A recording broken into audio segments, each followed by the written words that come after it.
Hello and welcome back to Sceptic Takeout. In this episode, we're going to be continuing a series looking at those religious figures that believers call the best of men. And in this instalment, we're going to be looking at the man who I've most heard that phrase ascribed to, Muhammad.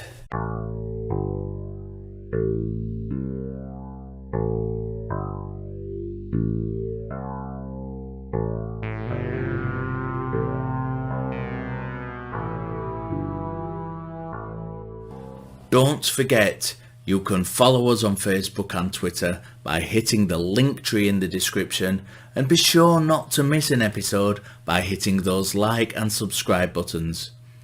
If you haven't already caught it, I am now doing a weekly podcast with Unapologetically Me and the Yorkshire Atheist. You can follow the links for that in the link tree below and find their channels in the description.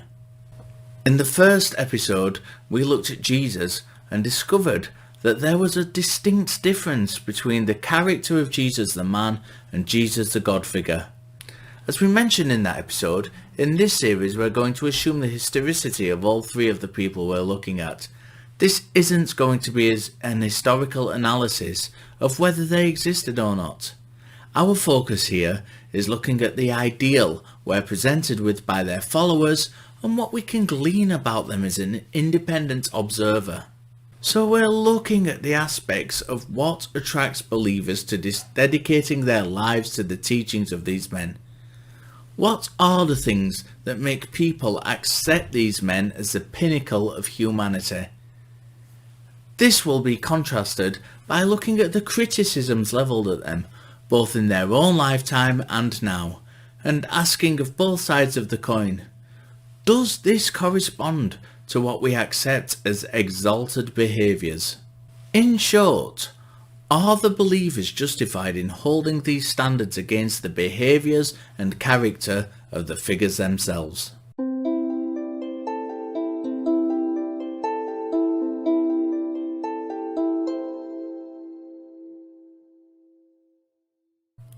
This question is far easier to answer than was the same question about Jesus. Regardless of your opinion about Muhammad, there is little doubt among scholars that there was a Muhammad. Britannica.com tells us the Quran yields little concrete biographical information about the Islamic prophet. It addresses an individual messenger of God, whom a number of verses call Muhammad, and speaks of a pilgrimage sanctuary that is associated with the Valley of Makkah and the Kaaba. Certain verses assume that Muhammad and his followers dwell at a settlement called Al-Madinah, after having previously been ousted by their unbelieving foes, presumably from the Meccan sanctuary.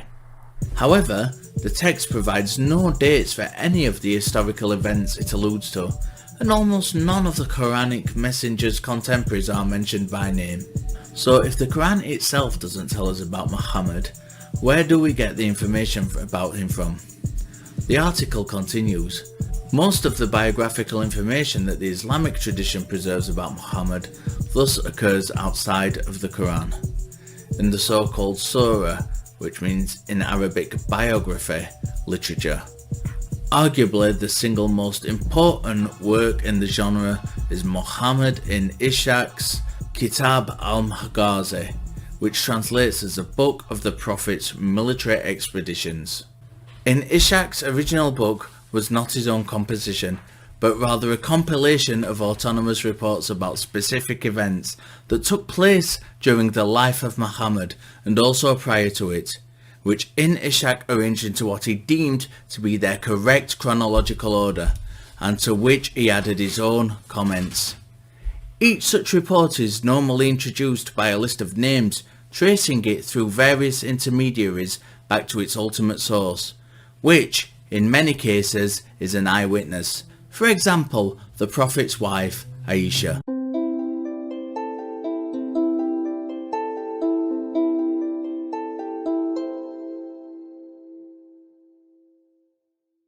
So what is it about Muhammad that makes him the best of men to his followers, to such an extent that I have heard it mentioned of him on almost every visit to a mosque or conversation with Muslim friends that I have ever partaken of. Islamway.net describes him as being a shy, reticent man who lived amongst his people with such high moral character they called him Al-Amin, the trustworthy. The Prophet's unique physical appearance, his high character and willingness to sacrifice for others are often at the essence of any description of him. According to the narrations from his companions, he can be described in the following words. When he spoke, he was always brief and reflective. He spoke when he saw benefit and spent long periods in silent contemplation. His speech was comprehensive, being neither wordy nor abrupt. He had a mild temperament and was never harsh nor cruel, coarse nor rude. He expressed gratitude for everything given to him, no matter how insignificant. When he spoke, his companions lowered their heads as if birds were perched upon them. When he was silent, they felt free to speak. He never criticised food or praised it excessively. He never swore, nor did he find fault in people. He did not flatter people, but praised them when appropriate. This description of Muhammad, reportedly by his companions, is far more akin to a description of the Buddha, the subject of our next episode in this series, than it is of Jesus, our first. And yet we tend to think of Jesus and the Buddha as being far closer in character than Buddha and Muhammad. As reflected in the title of the book by Vietnamese monk and peace activist Thich Nhat Hanh, Going Home, Jesus and Buddha as Brothers. I think this is because, in the West at least, we tend to focus more on Muhammad's military exploits and his attributes as an alleged prophet of God. MilitaryWikia.org tells us that between the years of 623 and 632, Muhammad ordered no less than 100 military expeditions, which are split into two categories. The Sariyah were the military expeditions ordered by Muhammad that he didn't take part in. Scholars are divided on the exact number, but it is thought that there were around 73 of these. Ghazwa refers to the battles in which Muhammad himself took part in, and are generally thought to have taken place in the early years of Islam. Again, the numbers are disputed, but the number of these is thought to be 26 or 27. But in the Islamic world, these military exploits aren't seen as contrary to the Prophet's nature. Islamic scholar Hamza Yusuf, writing for bismikaalhumma.org in a 2007 article, stated, Muslims are not ashamed of their Prophet's teaching about war. On the contrary, for us it is a great source of pride. He was courageous as a great lion against the strong and oppressive, yet gentle as a shepherd with the weak and the oppressed. The true object of a war fought for God should always be peace. What the Prophet, peace and blessings be upon him, taught is that Muslims fight for a just cause only. In this world there are only two choices, two sides, truth and justice, or falsehood and oppression. You don't have to be a Muslim to understand that. So we're presented with a clear image here. Amongst Muslims, the fact that Muhammad ordered and partook in so many military campaigns only strengthens the idea that he was a true prophet of God and a pinnacle amongst men.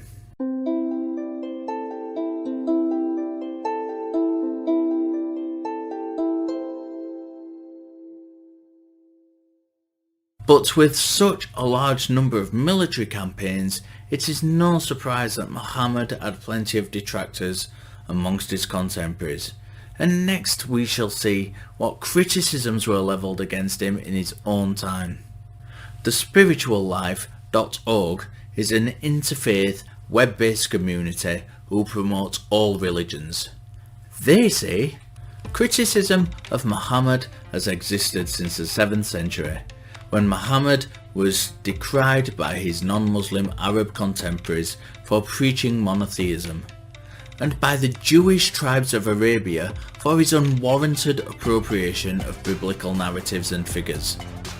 Vituperation of the Jewish faith and proclaiming himself as the last prophet, without performing any miracle nor showing any personal requirement demanded in the Hebrew Bible to distinguish a true prophet chosen by God of Israel from a false claimant.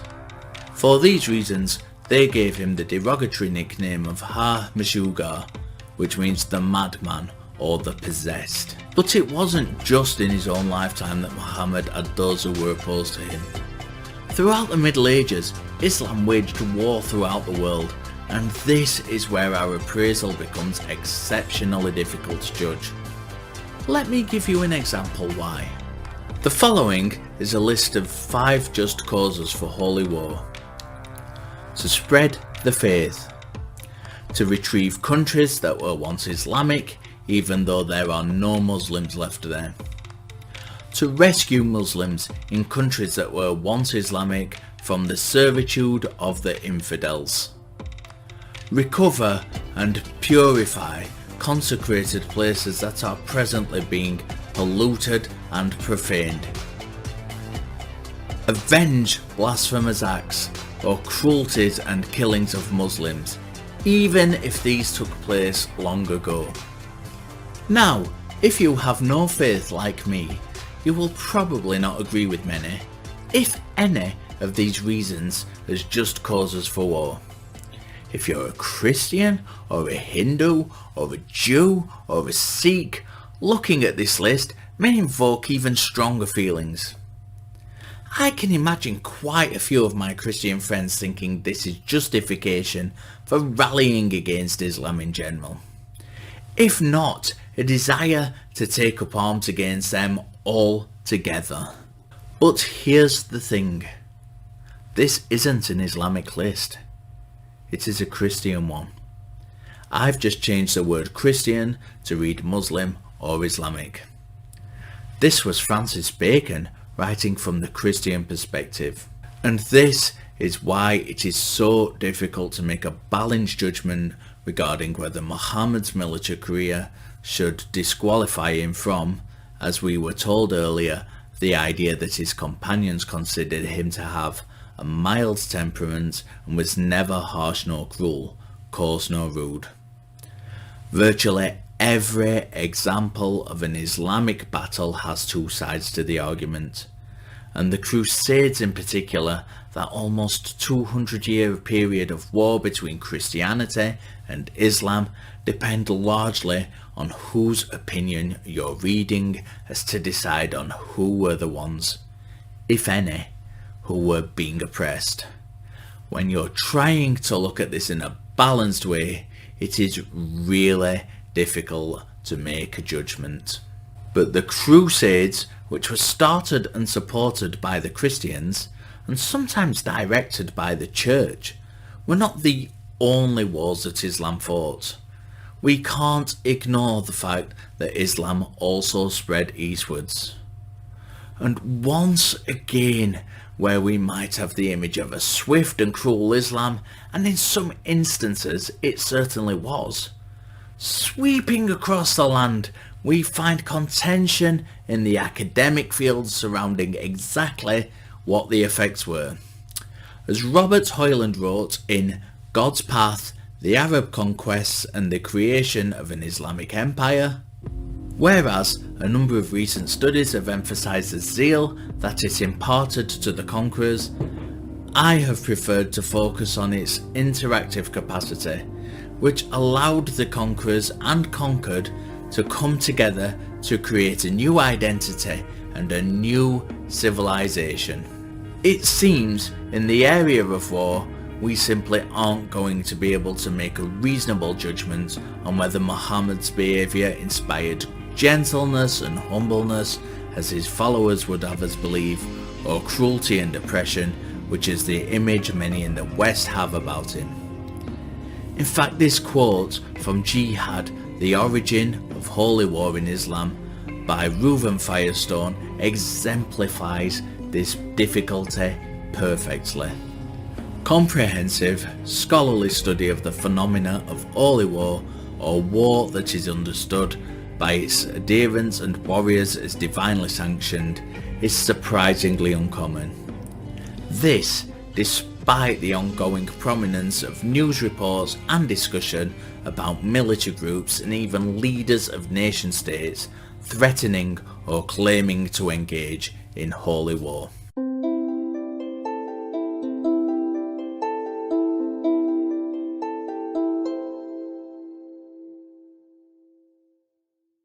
It is this word, inspired, which I think is vital in our appraisal.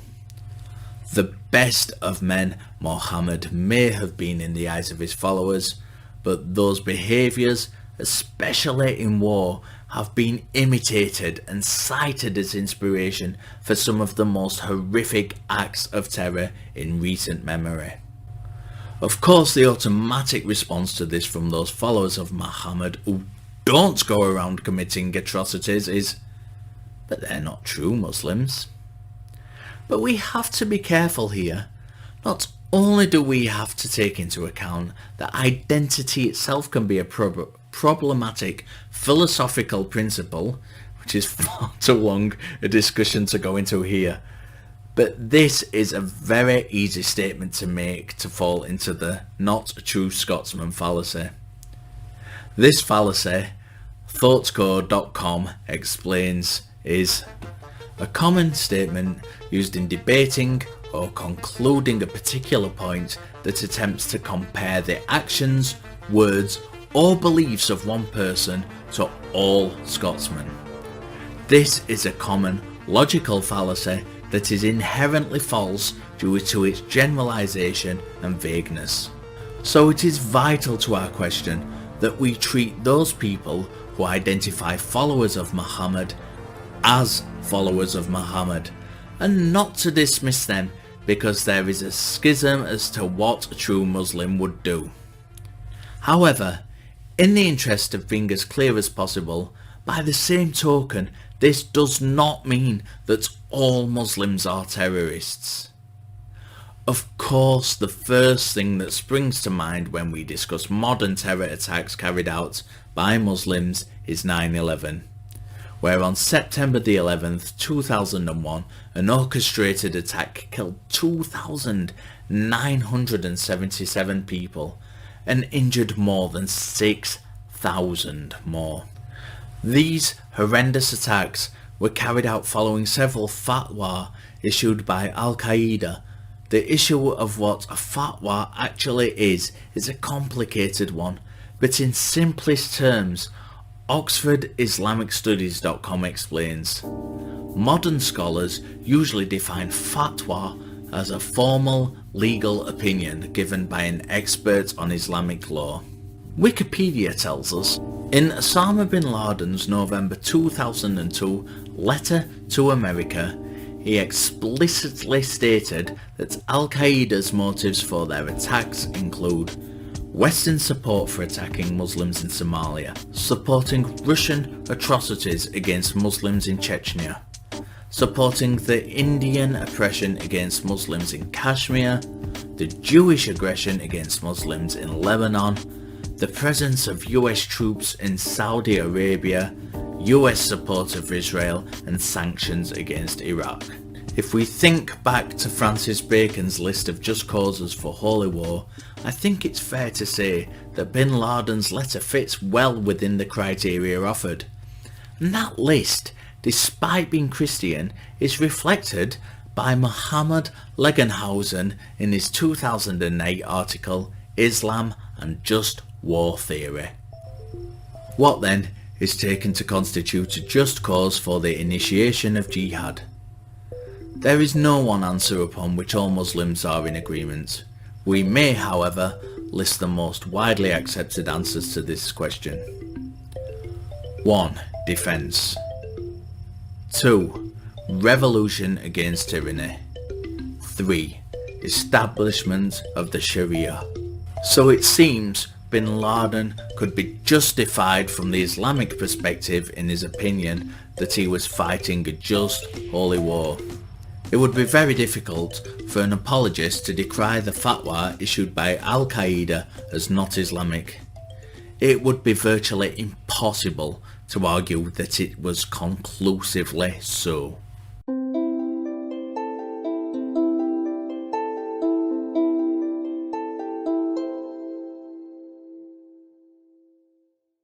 But of course, warfare is not the only questionable act levied against Muhammad.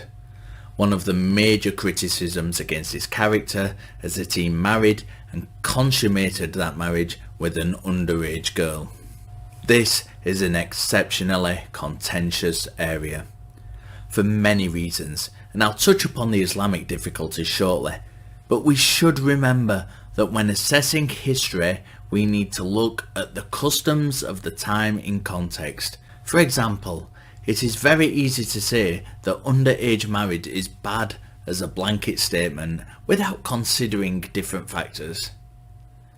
In the UK, where I am from, in the medieval period, the marriageable age for a girl was 12 years old.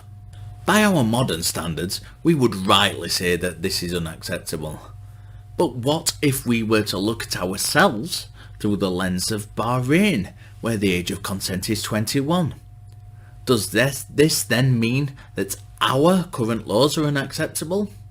This ever-shifting idea of what is morally right makes it exceptionally difficult to judge the moral behaviour of a figure from the 7th century and from a culture so far removed from our own.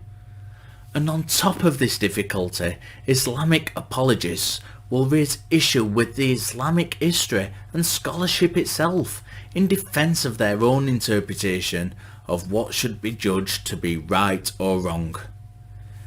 Miriam Francois Serra, writing in a 2012 article for The Guardian, says, critics allege that Aisha was just 6 years old when she was betrothed to Muhammad, himself in his 50s, and only 9 when the marriage was consummated. They base this on a saying attributed to Aisha herself, and the debate on this issue is further complicated by the fact that some Muslims believe this to be a historically accurate account. In addition, some modern Muslim scholars have more recently cast doubt on the veracity of the saying or hadith used to assert Aisha's young age. The difficulty with this apologetic line is that, well, have a look for yourself. The hadith in question here is from Sahih Bukhari, Volume 5, Book 58, number 234. Do an internet search for "Is Sahih Bukhari authentic?" and the answer is repeatedly yes, yes, yes. Of course, there are contentions within Islamic scholarship about many of the aspects of the religion, but it seems that apologists only raise them when they think that the religion is under attack. I've been studying Islamic history on and off for more than a decade, and the amount of times an Islamic apologist has admitted that there was a historical gap of some 200 years between the earliest fragments of the Quran and a complete version of the text that corresponds to the Quran we know today is, well, none. Ask any man on the street Muslim about Islamic history and you will be given the line of a perfect, uncontested character of Muhammad and transmission of Islamic history unsullied by contention or dispute. However, repeatedly it seems, when trying to analyse what is actually said in Islamic history, we get this apologetic framework of argumentation or even dismissal of authentic scholars who present us with a history that may cast doubt on the character of Muhammad through our modern lens. So often, it seems to me, the apologist is far more concerned with the presentation of the book than what is contained within. The marriage of Aisha, then, it seems, has to be taken the same way as the war route we have already explored. not through looking at Muhammad himself, but by looking at the influence that Muhammad has had on those that view him as the best of men. And like our previous topic, there are going to be cases that are very difficult for apologists to defend without committing the true Scotsman fallacy. While no one making a balanced assessment of Islam would be correct in saying that all Muslims practice underage marriage, in fact, as we've already discovered, Bahrain, whose state religion is Islam, has the highest age of consent in the world at the age of 21. It is undoubtedly true that many Muslims use the example of the Prophet in the religion as an excuse to defy the laws of the countries that they live in, and in some cases are even exempt from. These examples can be found as far afield as Pakistan, Sri Lanka, Saudi Arabia, and even, allegedly, the UK.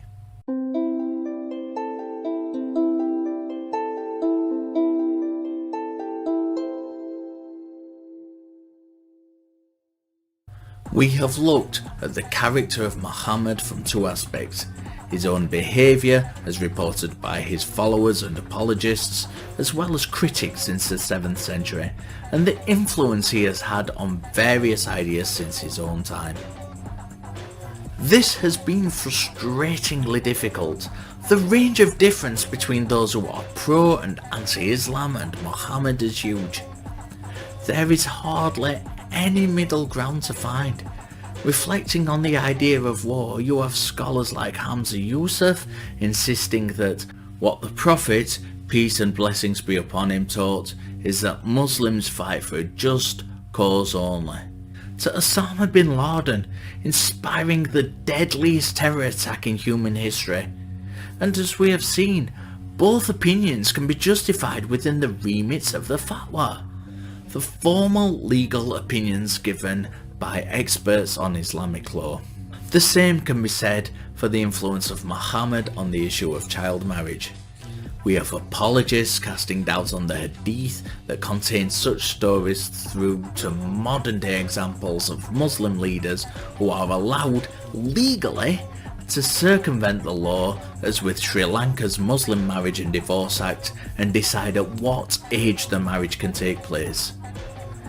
If we are to take the primary Islamic sources and an assessment of Muhammad's character, then we really have no choice but to say that he is the best of men.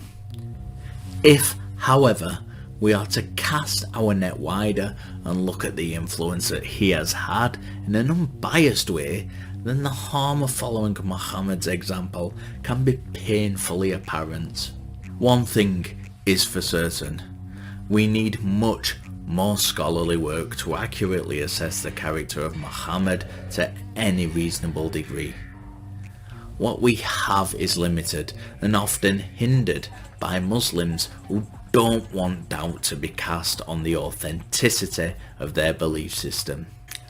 Join me next time, where we will be asking religion or cult, what is the difference and how do we make the distinction? Please support me by liking and subscribing, follow the link tree in the description and get the most up-to-date information and social media links, and go and take a look at my wonderful, wonderful friends.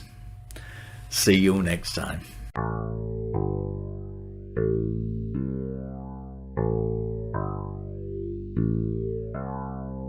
Which translates as the Book of the Prophet's Military Exploits, or Expeditions. It doesn't, does it? Oops. So we're presented with a clear image here. No, we're not. Whereas a number of recent studies have emphasised the zeal that it imparts, what then is taken to constitute just cause for the initiate... Can't speak.